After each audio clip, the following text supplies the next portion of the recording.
February 2023 article in Kiplinger's Personal Finance has a great story about how to make your money last for a really long time. Now, this is actually a long article. It's about 7 pages. So we are going to take the next couple of weeks, broken into 4 different episodes, to highlight some of our favorite parts from this article.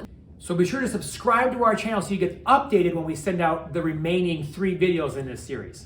So today we want to talk about the first point in this article that we really loved, and this is something that we discuss with our clients a lot, and that is longevity and how to make money last. Now, Corey, a lot of articles and things that came out, especially during COVID, were talking about how life expectancy is dropping. But the expert that they interviewed for this article talks about how that is maybe a little bit misleading. The expert that Kiplinger's interviews, Amber, says that life expectancy is the incorrect term to use when it comes to planning for retirement, because life expectancy refers to the average age at death for someone who is born in that year. And that did decrease during COVID. However, the correct term is average age at death.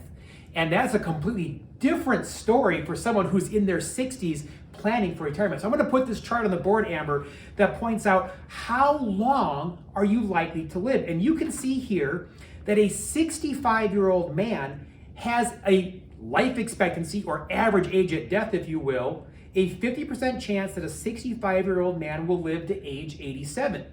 A 65-year-old woman, average life expectancy is up to age 89. But for a married couple, Amber, we've pointed this out before, married couples live longer. If a husband and wife are both age 65, there is a 50% chance that one of them will live to be 93.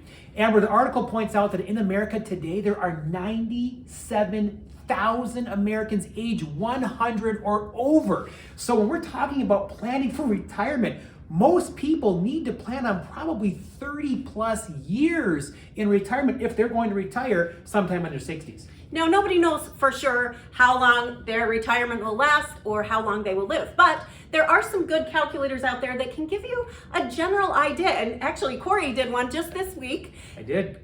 It's called livingto100.com. You can check it out yourself. Now, it's pretty in-depth. It took you, what, maybe 15 minutes? Yeah, close to about 15 minutes. Yeah, the lifestyle questions, diet questions, questions about friends and family, family history, medical, your eating habits, how many times a week are you drinking coffee or eating carbohydrates. It was pretty in-depth. It took me probably about 15 minutes to go through this and get an idea of what at least one calculator thinks my average age of death might be. And of course, no one can predict accidents or things of that nature, but it can give you kind of a general idea of how long you maybe need to plan for. Amber, I was surprised at the number it gave me, but also the article points out, keeping in mind, once you've made it to 60 or 65 or 70, right? All of the things in life that could have killed you, accidents like you mentioned, all these things that you did survive the first 60 or 70 years makes it more likely you're going to survive them into the future. That's why we have to plan for longer and longer retirements for those who are going to retire in their 60s.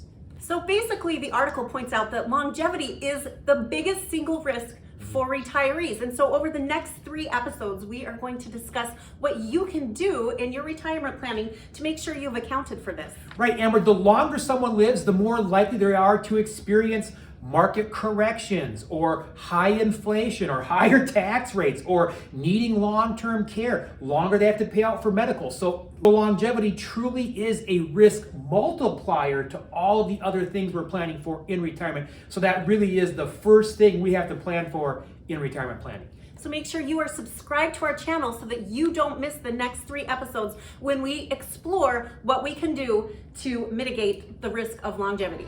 And how we can help you make the rest of your life the best of your life. Plan now to retire happy.